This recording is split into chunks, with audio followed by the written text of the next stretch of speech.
Hello my dear students, good morning and जय Shri Krishna. Once more welcome to SSV academy branch Neemuch. एक बार फिर से आप सभी का इस संस्था में स्वागत है। BSc third year physics paper first चल रहा है, यूनिट सेकेंड का लेक्चर नंबर है 7। डियर स्टूडेंट्स, आज अपन एक बहुत ही इंपॉर्टेंट क्वेश्चन पढ़ने जा रहे हैं और ये क्वेश्चन 2013, 15, 17 यानी 3 साल से कंटिन्यू पूछा गया है।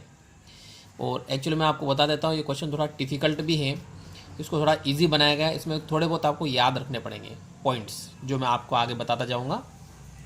क्वेश्चन इस प्रकार से है, सरल आवर्ती दोलित्र के लिए श्रोडिंगर का समीकरण लिखना है और इसको हल करना है। यह सिद्ध करो कि दोलित्र की ऊर्जा स्तर विविक्त होते हैं। विविक्त का मतलब होता है यहाँ पे समदूरस्थ। समदूरस्थ मतलब समान दूरी पर, यानी ऊर्जा स्तर समान दूरी पर होते हैं। अब इसमें इंग्लिश मीडियम में किस प्रकार से क्वेश्चन आता है, write down the Schrodinger equation for simple harmonic oscillator and prove that the energy levels are discrete. Clear. विविक्त का मतलब क्या होता है, समदूरस्थ होता है। कुल मिला के आपको श्रोडिंगर का समीकरण लिखना है। किसके लिए लिखना है, सरल आवर्ती दोलित्र यानी सिंपल हार्मोनिक ऑसिलेटर के लिए श्रोडिंगर का इक्वेशन लिखना है और उसको हल करना है। ये क्वेश्चन है। या फिर इसको इस प्रकार से पूछा जाता है, एक विमीय सरल आवर्ती दोलित्र के लिए ऊर्जा आइगन मान के लिए ये सिद्ध करना। कुल मिलाकर के आपको श्रोडिंगर का इक्वेशन लिखना है और उसको सोल्व करते जाना है और बाद में आपको एनर्जी का फार्मूला ये निकालना है, En equal to n plus half n1/2 into h nu. ये फार्मूला अपने को प्रूव करना है। तो स्टार्ट करते हैं अपन। देखिए, क्वांटम यांत्रिकी के अनुसार सरल आवर्ती दोलित्र के लिए श्रोडिंगर का समीकरण यानी according to quantum mechanics Schrodinger equation for simple harmonic oscillator is, ये इस प्रकार का इक्वेशन रहेगा, del square psi upon del x square plus twice m upon h cross square E minus V into psi equal to 0। अब क्या होता है, जो सिंपल हार्मोनिक ऑसिलेटर होता है उसके लिए जो पोटेंशियल होता है, विभव होता है, उसका एक फिक्स मान होता है। ये मान आपको याद रखना है, v इक्वल टू 1/2 के एक्स स्क्वायर। ठीक है, ये पोटेंशियल एनर्जी का फार्मूला होता है। ये फार्मूला अपने को यहाँ पे पुट करना है इस v की जगह। तो इस v की जगह अपने को ये पुट करना है। देखो, पुट करने के बाद अपन लोग एक काम और किया है कि अंदर मल्टीप्लाई भी कर दिया, इसका अपन ने इसमें मल्टीप्लाई कर दिया, ये लिख दिया और साइन से मल्टीप्लाई की। फिर इसका v में मल्टीप्लाई करेंगे, v की जगह क्या लिख दिया अपन, 1/2 के एक्स स्क्वायर लिख दिया। देखो ठीक। अब इसमें क्या है कि दोनों तरफ से 2 से 2 कट जाएगा। इसके बाद जो इक्वेशंस बची वो लिखेंगे अपन।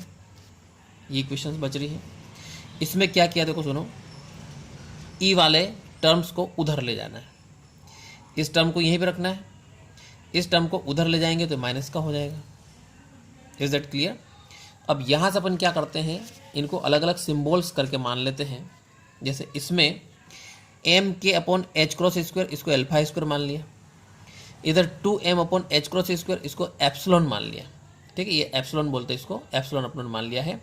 Equation number 3। तो ये अपनों ने श्रोडिंगर का इक्वेशन यहाँ तक लिख लिया, यानी सिंपल हार्मोनिक ऑसिलेटर यानी सरल आवर्ती दोलित्र के लिए श्रोडिंगर का समीकरण ये निकल गया है। अब इस समीकरण को अपने को सोल्व करना है। सोल्व करने का मतलब ये है कि आपको फंक्शन साइन की वैल्यू निकालनी है और एनर्जी ई की वैल्यू निकालनी है। क्लियर। स्टार्ट करते हैं आगे। पहले अपनों ने बता दिया कि कहाँ पे क्या माना अपनों ने, एल्फा स्क्वायर इक्वल टू क्या माना था, एम के अपॉन एच क्रॉस स्क्वायर, और एप्सिलॉन इक्वल टू क्या माना था, 2m e upon h cross square. इसको इक्वेशन नंबर 4 डाल दी। आगे बढ़ते हैं।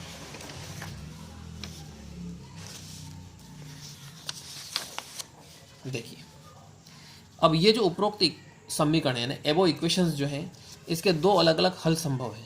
अब दो कौन कौन से हल संभव है, पहला हल होता है अनंत स्पर्शी हल, दूसरा होता है व्यापक हल। तो पहले अपन पढ़ने जा रहे हैं अनंत स्पर्शी हल यानी एसिम्प्टोट्स सॉल्यूशन। अब एसिम्प्टोट्स या एसिम्प्टोटिक सॉल्यूशन क्या होता है, देखिए, यदि x टेंस टू इन्फिनिटी यानी x का मान इन्फिनिटी की तरफ अग्रसर है तो alpha square x square is very very greater than epsilon. यानी इस कंडीशन में उपरोक्त समीकरण में राइट हैंड साइड को नगण्य मानने पर, देखो समझाता हूं मैं आपको इसका मतलब क्या है। ये जो इक्वेशन नंबर 3 है, ठीक है, अब इसमें x टेंस टू इन्फिनिटी, जब x का मान बहुत ज़्यादा होता है तो x का स्क्वायर हो रहा है, तो मान ज़्यादा होगा और उसका स्क्वायर हो रहा है तो और भी ज़्यादा हो गया। इसका मतलब अल्फा स्क्वायर एक्स स्क्वायर का मान इस एप्सिलॉन से बहुत ज़्यादा हो गया, यानी राइट हैंड साइड बहुत कम हो गई। तो इस राइट हैंड साइड को अपन नगण्य मान लेंगे, यानी इसको क्या मान लेंगे अपन, 0 मान लेंगे। क्लियर? तो अपनों ने राइट हैंड साइड में क्या किया, 0 मान लिया। देखो ठीक, राइट हैंड साइड को नगण्य मान लिया, राइट हैंड साइड में क्या मान लिया, 0 मान लिया। अब ये एक सेकेंड ऑर्डर की डिफरेंशियल इक्वेशन है, इसका सॉल्यूशंस जो होता है वो आपको याद रखना है। दो कुछ चीज़ें जहाँ पे आपको याद रखना मैं बोल दूंगा वो आपको याद ही रखना पड़ेगी। ये उपरोक्त समीकरण को हल करने पर ये अपने को सॉल्यूशन मिलता है e⁻±α(x²/2), ये इसका सॉल्यूशन मिलता है। इसका मतलब दो चीज़ें हो गई यहाँ पे, एक बार प्लस में आ गया, एक बार माइनस में आ गया, यानी कुल मिला के इसके 2 हल संभव है। कौन से वाले? अनंत स्पर्शी वाले, अनंत स्पर्शी वाले 2 हल संभव है। अब इन दोनों में से अपन देखेंगे कौन सा पॉसिबल है और कौन सा नहीं है। तो इन दोनों में से ये जो नेगेटिव वाला है ये वाला पॉसिबल रहेगा और ये पॉसिबल नहीं रहेगा। इसका रीज़न है कि x की वैल्यू जैसे अपन बढ़ती है तो यहाँ पे e⁻+ में आ रहा है, इसका मतलब साइन की वैल्यू भी बढ़ेगी। तो जैसे x टेंस टू इन्फिनिटी होने पर साइन की वैल्यू भी क्या होगी, अनंत होगी, इन्फिनिटी होगी, जो कि पॉसिबल नहीं है। इसलिए इसमें केवल ये वाला पॉसिबल है। तो अपनों ने लिखा इनमें से केवल साइन इक्वल टू e⁻−α(x²/2) ये हल संभव है।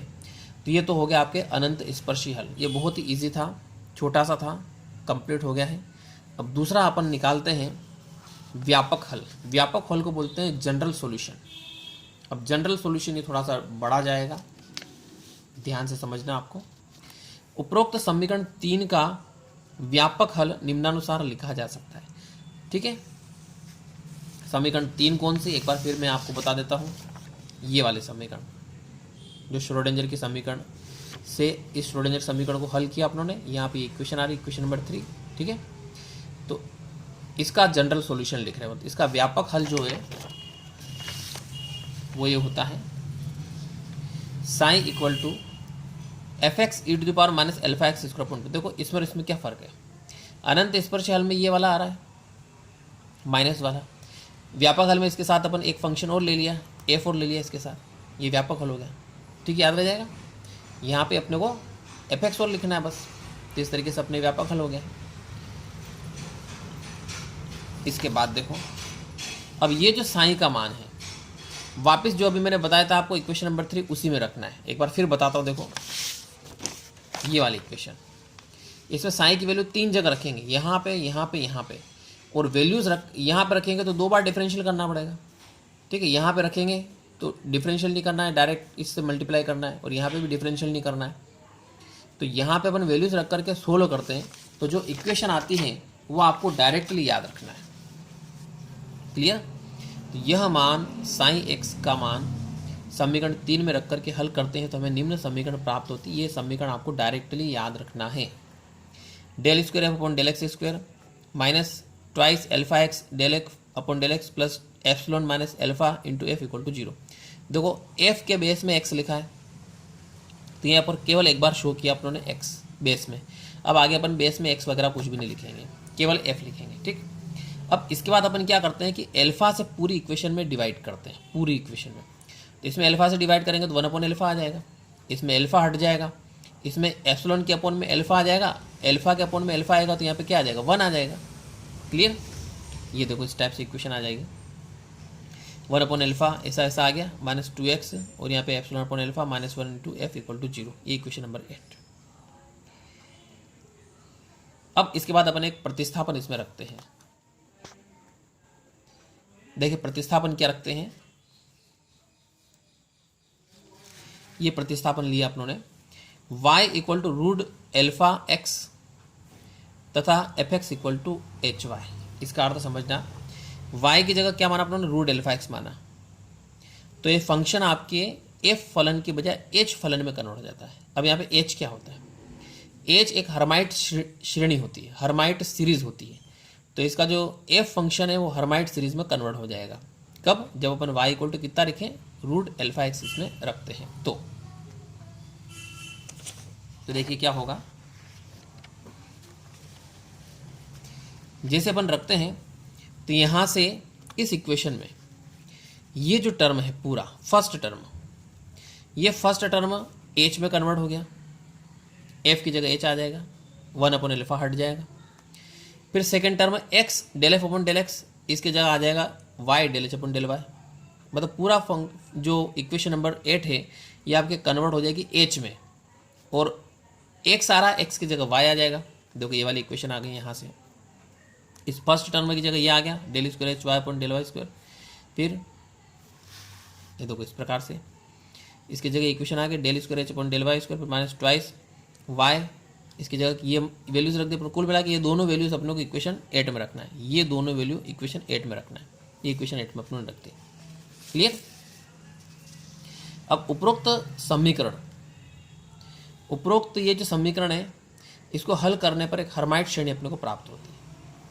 ठीक है, कौन सी श्रेणी प्राप्त होती है? हर्माइट श्रेणी प्राप्त होती है। अब हर्माइट श्रेणी कैसी होती है? तो हर्माइट श्रेणी को इस प्रकार से लिखा जाता है, एच वाई वाई बेस में है equal to summation p equal to 0 से infinitive a p, p a के बेस में चल रहा है, पी इसके बेस में है, ठीक है, into y to the power p, equation number 11। ये हर्माइट श्रेणी प्राप्त होती है यदि अपन इस इक्वेशन 10 को सोल्व करें तो। क्लियर?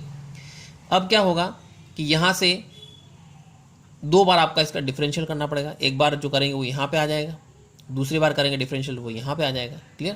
तो दो बार इसका डिफरेंशियल करके इसमें वैल्यू पुट करना है। देखो डिफरेंशियल करते हैं, डिफरेंशियल का रूल क्या होता है, ए पी तो कांस्टेंट है, y की घात p का डिफरेंशियल करो तो p आगे आएगा, उसमें से एक घात कम करना पड़ेगी। देखो इस प्रकार से del h upon del y summation, ये तो ऐसा लिख दिया, ए पी कॉन्स्टेंट ऐसा लिख दिया, घात को आगे लाएंगे, p को आगे लाएंगे, उसमें से एक कम कर लिया। एक बार फिर डिफरेंशियल करो, फिर से डिफरेंशियल करते हैं अपन तो क्या होता है, इधर आएगा del square h upon del y square summation ऐसा कैसा, ए पी ऐसा कैसा, पी ऐसा कैसा, आपकी बार p माइनस 1 आगे आएगा, उसमें से एक कम करेंगे तो p माइनस 2 हो जाएगा। क्लियर?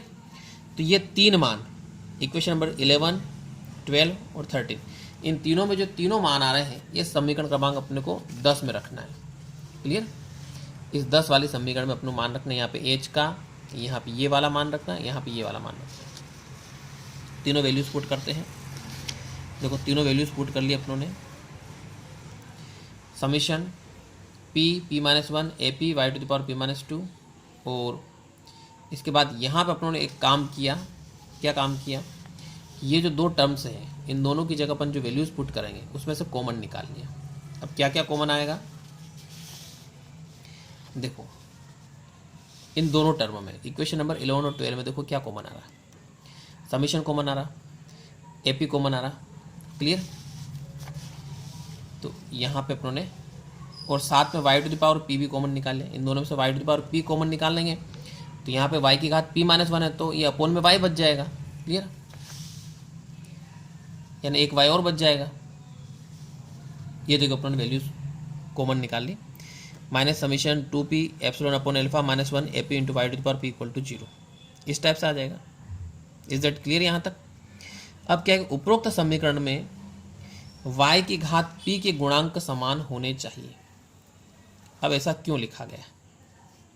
पहली बात तो ये टर्म माइनस ये टर्म इक्वल टू 0, इसका मतलब ये है कि हर्माइट श्रेणी में ये दोनों का माइनस किया और 0 आ रहा है तो दो कंडीशन में हो सकता है।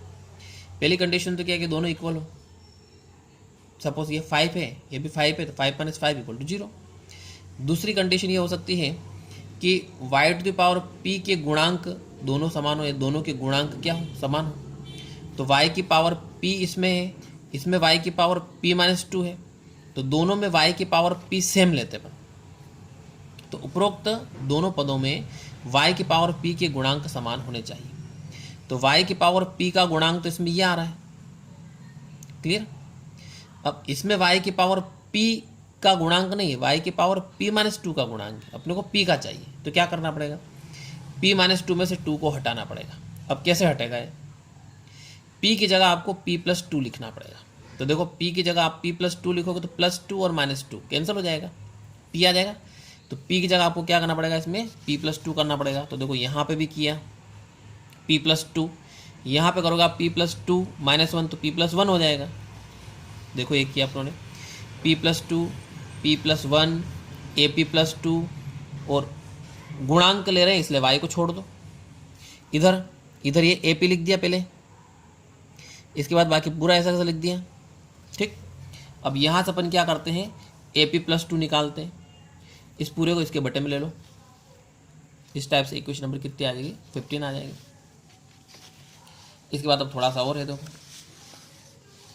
अब क्या होगा कि माना हर्माइट श्रेणी P = n पर परिमित है, फाइनाइट, यानी जो श्रेणी है वो अनंत नहीं है बल्कि परिमित है, इन्फिनेटिव नहीं है बल्कि क्या है, फाइनाइट सीरीज है। तो फाइनाइट सीरीज के लिए एक कंडीशन होती है। क्या कंडीशन होती है कि ये जो टर्म आ रहा है इसमें, ये ऊपर वाला टर्म देखो, मैं आपको ऐसा गोला लगा के बताता हूँ। ये जो टर्म आ रहा है ये टर्म 0 के इक्वल होगा। कब होगा, जब श्रेणी किस टाइप की हो, परिमित श्रेणी हो। क्लियर। तो देखो अपनों ने क्या किया, उस वाले टर्म को 0 कर दिया। क्लियर। अब ε/α माइनस का है, उधर ले जाएंगे तो प्लस का हो जाएगा, उसको पहले लिख लो। ε/α = इधर क्या बचेगा, 2n+1 बचेगा। अब इसके बाद एप्सिलॉन और अल्फा के मान रखना है। अब ये मान ये कहाँ से आए, देखो ये मान ये अपनों ने लिख रखे हैं शुरू में। देखो ये इक्वेशन नंबर 3 बन रही थी, इसके बाद इक्वेशन नंबर 4 बन रही थी। यहाँ पे α² की वैल्यू ये है, एप्सिलॉन की वैल्यू ये है। तो α² से अल्फा निकालेंगे तो रूट आ जाएगा। देखो रूट आ गया। क्लियर। देखो आप ध्यान से, और एप्सिलॉन की वैल्यू ऐसे कैसे लिख दी है अपनों ने। ये दोनों वैल्यूज अपनों को यहाँ पे पुट करना है। पहले एप्सिलॉन की वैल्यू पुट करेंगे तो एप्सिलॉन की वैल्यू लिख दी अपनों ने। इसके बाद अल्फा बटे में आ रहा है तो इसको उलट घुणित कर दिया, उल्टा कर दिया इसको। h×² m क्या आ गया, 2h+1। अब यहाँ पे क्या होगा, h×² इसका वर्गमूल निकालेंगे तो h× बाहर आ गया, इसका वर्गमूल बाहर आ गया। एक h× से h× काट दिया अपनों ने। ठीक। इसके बाद क्या करेंगे, यहाँ पे 2e/h×। अब इस m को अंदर ले जाओ, इस m को अंडर के अंदर ले जाएंगे तो अंडर बड़ा कर दिया और ऊपर लिख दिया m²। किसी भी संख्या को जब आप अंडर के अंदर ले जाओ तो उसका वर्ग करना पड़ता है, स्क्वायर करना पड़ता है। तो m को अंडर के अंदर लेकर के स्क्वायर कर दिया, और अपॉन में क्या चल रहा है, m के, एक m से एक m काट दो। तो ये आ रहा आपके 2e/h× × m/k = 2n+1। यहाँ से e निकालना है। e निकालने के लिए देखो क्या करेंगे, e निकालने के लिए h× का उधर मल्टीप्लाई, पहले 2 से डिवाइड करना पड़ेगा। 2 से डिवाइड करोगे तो 2n+1/2, तो इसमें 2 से डिवाइड करोगे तो n, और इसमें 2 से डिवाइड करोगे तो 1/2। ये देखो ये कर दिया अपनों ने n और 1/2, 2 से डिवाइड कर दिया। इसके बाद h× का मल्टीप्लाई कर दिया, और m/k का क्या हो जाएगा, k/m हो जाएगा। अब क्या होता है डियर स्टूडेंट्स कि √k/m इसकी वैल्यू होती है ओमेगा। यहाँ पर अपन रीज़न दे सकते हैं, ओमेगा = क्या होता है, √k/m होता है। ये मान रख दे अपन। अब h× के बारे में आप सभी जानते हो, h× क्या होता है, h× = h/2π होता है। क्लियर। तो h× की जगह क्या लिख दिया अपन, h/2π लिख दिया। वापस ω/2π, ω/2π को बोलते हैं न्यू, फ्रीक्वेंसी आवृत्ति। ये आ गया, देखो फार्मूला निकल गया, कितना आ गया, n+12 h × न्यू। अब यहाँ पर अपन क्या करते हैं, अलग अलग ऊर्जा स्तर के लिए ऊर्जा निकालते हैं अपन। जैसे n = 0 लिखा पहले अपनों ने, इसमें n = 0 लिखोगे तो 1/2 h न्यू बचेगा। n = 1 रखोगे तो 1 और 1/2 कितना आ जाएगा, 3/2 आ जाएगा। फिर n = 2 लिखोगे तो 2 और 1/2 कितना हो जाएगा, 5/2 हो जाएगा। क्लियर। अब आप इन दोनों में से देखो, आप ध्यान से इन दोनों में डिफरेंस निकालो।